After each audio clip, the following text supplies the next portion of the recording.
भारतीय रेलवे ट्रेनों की रियल टाइम लोकेशन के लिए बड़ा काम कर रही है और ये काम किस तरीके से हो रहा है, क्या हो रहा है, इस बारे में जानकारी देने के लिए हमारे साथ क्रिस के जीएम हैं आर गोपाल कृष्णन जी। आइए उन्हीं से बात करते हैं। गोपाल कृष्णन जी, आपका स्वागत है न्यूज स्टेशन में। धन्यवाद धन्यवाद।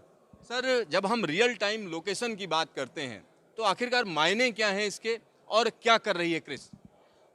जो ये रेल का जो हर समय में सूचना जो आपको यात्रियों को देना पड़ता है, उसके लिए हमें सारी ट्रेनों का नियंत्रण करना पड़ता है और पता लगाना पड़ता है कि ट्रेन है आखिर में है कहाँ।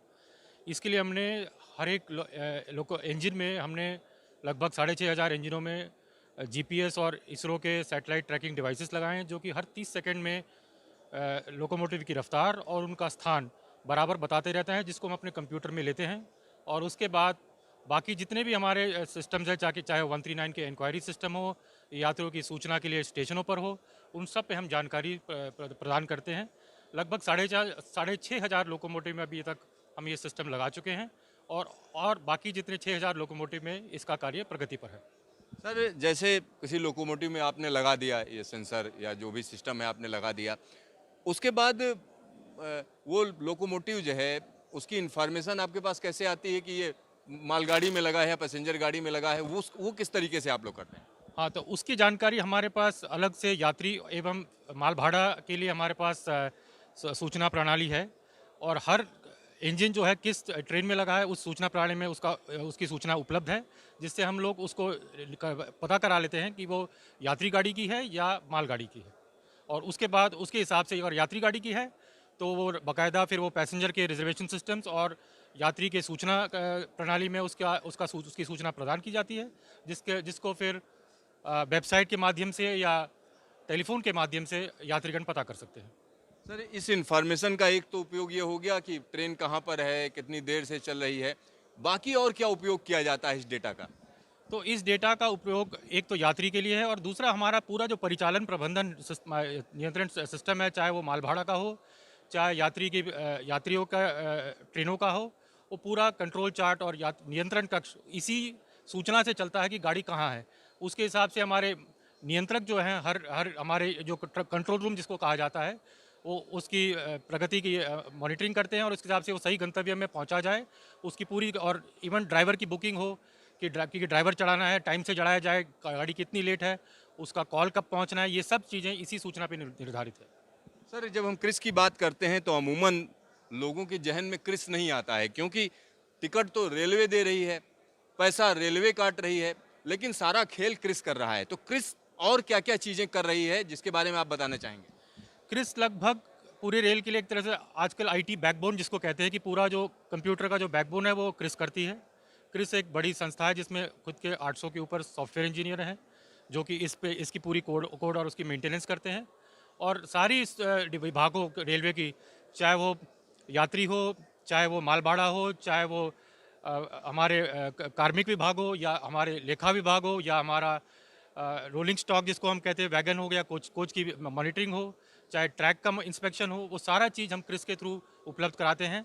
इंक्लूडिंग हमारे जो जितने टेंडर वगैरह निकलते हैं, जो ऑक्शन होता है, जो हमारे रेलवे जो प्रोक्योर करती है सप्लायर से, उसका भी जो पूरा का पूरा जो सिस्टम है वो क्रिस बनाती है।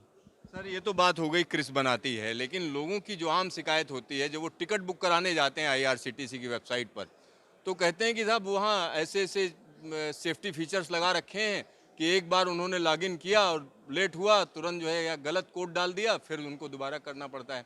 और जबकि उनका कहना है कि मेक माई ट्रिप पर जब हम जाते हैं तो वो परेशानियां गायब हो जाती हैं। तो आखिरकार ये क्या मामला है, लोगों की ये आम शिकायत क्यों है?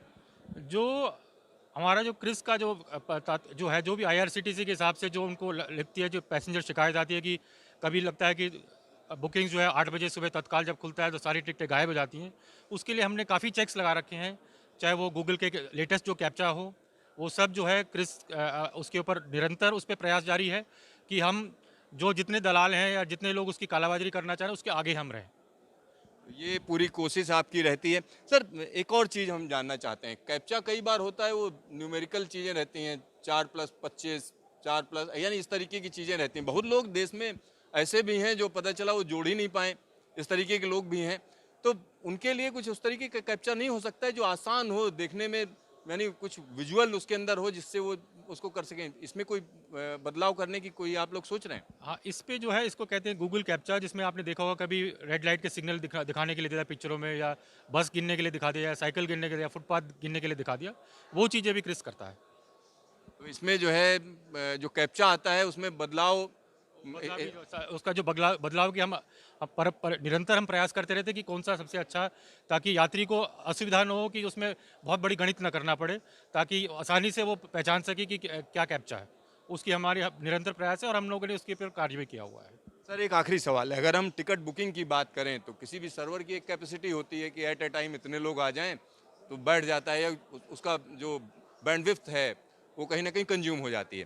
तो रेलवे का जो सेटअप है या आईआरसीटीसी की जो सेटअप है उसमें कितने लोग at a time ticket book करा सकते हैं, ये जिज्ञासा मेरे दिमाग में आई। इसकी जिज्ञासा मैं आपको लगभग हम 7,200 के ऊपर हमारी टिकटें हैं जो कि हम बुक कर सकते हैं, और इसकी हम अभी अभी तो क्षमता बस बहुत ज़्यादा है हमारे को। अभी अब पहले ज़माने में था कि आपको टिकट लेने के लिए दिक्कत होती थी, बट अब हमारे इसमें कोई समस्या नहीं है। हमारे पास बहुत बड़े बड़े सर्वर्स हैं जो कि मिनटों में हज़ारों की संख्या में हम टिकट बुक कर सकते हैं, कोई समस्या नहीं। और सेफ्टी पूरी है, और हमारे जितने बैंकिंग से ट्रांजैक्शन सिस्टम्स हैं या कैप्चा है, उस पर हम लोग पूरी मॉनिटरिंग करते हैं कि सही हम लोग कैपेसिटी और सही टाइम पे लोगों को टिकट प्रदान कर सकें।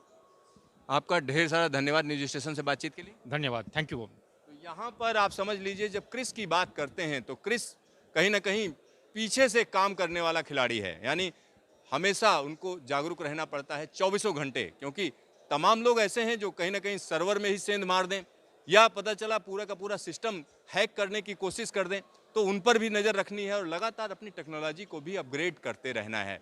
तो ये काम क्रिस लगातार करती रहती है। कैमरामैन DK शर्मा के साथ सिद्धार्थ, न्यूज स्टेशन, दिल्ली।